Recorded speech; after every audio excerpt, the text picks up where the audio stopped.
Hello, ladies and gentlemen. Why do most traders fail at trading?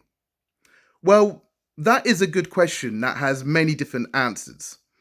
But in this video, we will discuss several answers that revolve around a topic that I like to call the coin of finance. Allow me to explain. The study of finance it's like this coin.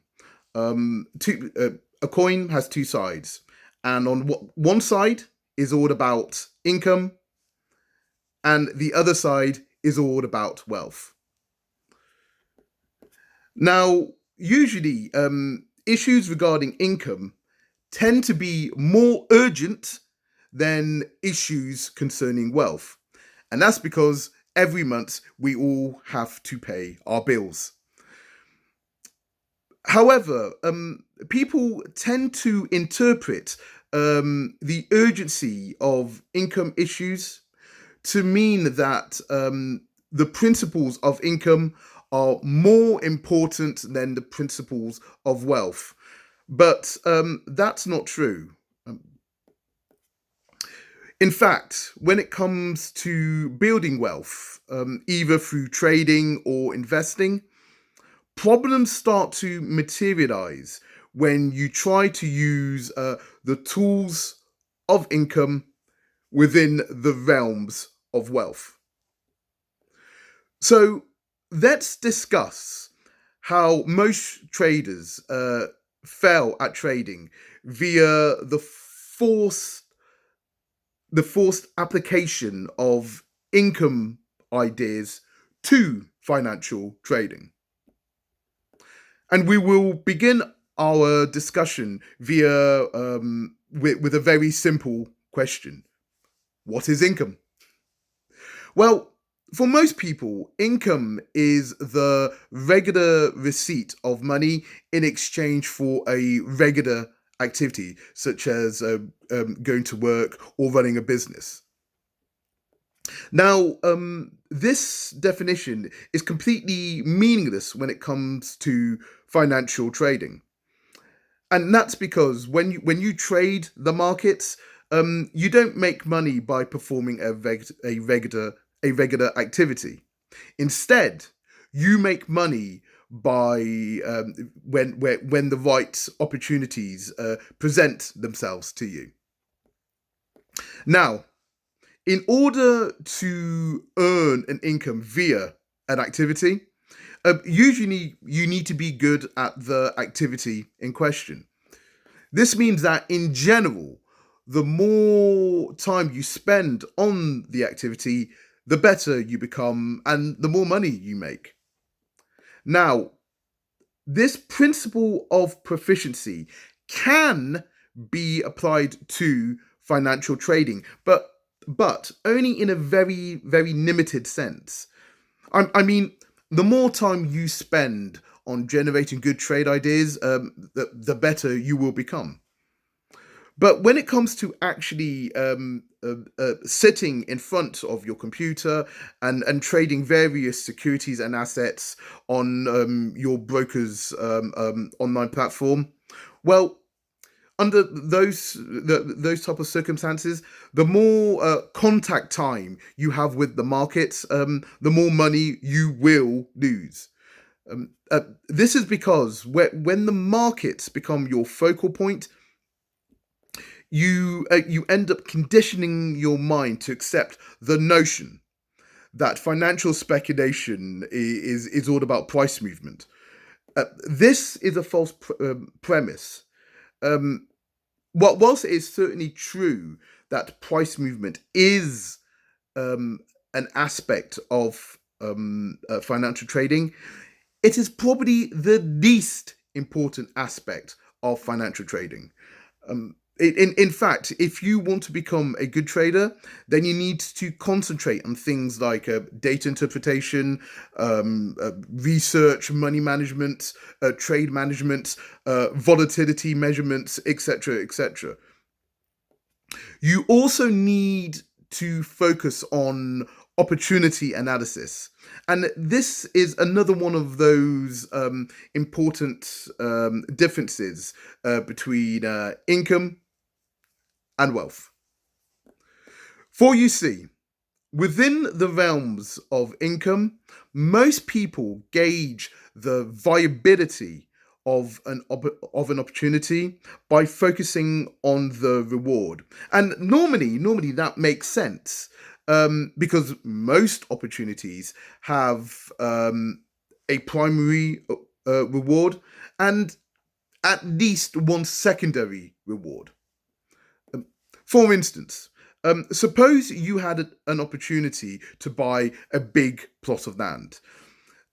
Now, the easiest way that you can make money via this opportunity would be to buy the land, hold on to the land for, let's say, 2 or 3 years, and then sell the land. But let's say that the global economy entered a deep recession. And let's say because of this, the property market became very bearish. What could you do? Well, if you had the cash, you could construct residential or commercial buildings on your plot of land. These buildings will number one, provide you with some revenue, and number two, increase the value of your land holdings. So, in summary, income opportunities tend to give you options, but trading opportunities do not. For you see, for a trader, an opportunity can either become a source of profit or a source of loss. There are no secondary rewards. Therefore, an analysis of trading opportunities require almost a manic-like obsession with controlling one's risk. Now, since we are on the topic of opportunity analysis, we need to talk about two relevant emotions that can affect and perhaps even cloud our judgment. And these two emotions are fear and hope. In the world of income, we tend to make choices based on the perceived risks and rewards of the opportunities that are available to us. So when a choice appears to be a good choice, we become fearful of losing our newly acquired rewards. Furthermore, when a choice ends up being a bad choice, we become hopeful that circumstances will change in the manner that will allow us to end up becoming winners. The cause of all of this mental gymnastics is because the human mind has evolved to avoid uncertainty and pain. So when we make a bad choice, this is a psychological pain because it means we've now got to expend precious mental resources to reconstruct our thought processes. Now, sometimes this can be a good thing because this type of introspection is a valid starting point for meaningful self-improvement. And also because in the words of the great Billy Ocean, when the going gets tough, the tough gets going. However, when it comes to financial trading, being hopeful with our bad choices, i.e. our losing trades, equates to believing that we know how to precisely calculate the fair value of a security or asset for all participants. Furthermore, being fearful concerning the eventual outcome of our good choices, i.e., our winning trades, will only hinder our development as traders. This is because predicting the future is very difficult. So when one of our predictions ends up being true, we need to work hard in order to make as much money as we can from the from the prediction in question. So let's flip the script. When we trade, let's make sure we are fearful with our losers and we are hopeful with our winners. We now need to shift our focus to the topic of diversification. In general, when it comes to the world of income, most people view income diversification as an unnecessary luxury. And this is because they view their main source of income, and perhaps even their only source of income, as being somewhat guaranteed. However, when it comes to financial trading, diversification is a necessity, not a luxury. This is because it is just too easy for the markets to eradicate a person's trading account via just one unexpected and large price move in the wrong direction.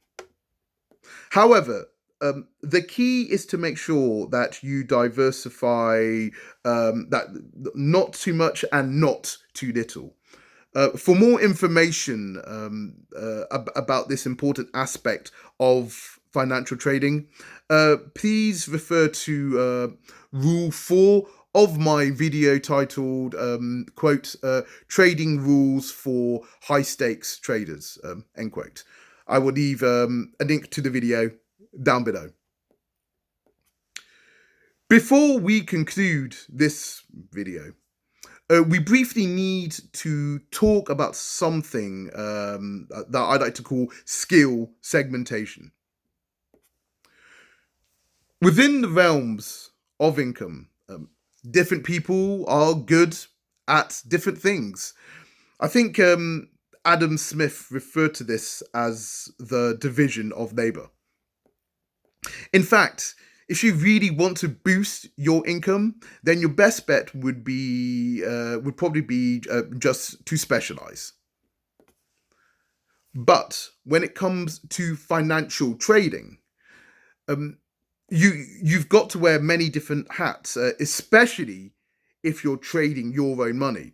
When you trade your own money, you've got to be an analyst, a risk manager, an administrator, a market trader, etc., etc., etc. You've even got to be your own IT guy and personal coach. So, as a financial speculator, you need to learn how to chain together different types of analysis in order to make a good trading decision. Conclusion. I hope this video will help you to avoid the pitfalls that are common amongst traders who lose money. But if you would like to learn more about the psychological tendencies of traders who make money, then please watch my video titled How to Become an Intelligent Trader and Investor. I will leave a link to my video down below. Thank you for your time and happy trading.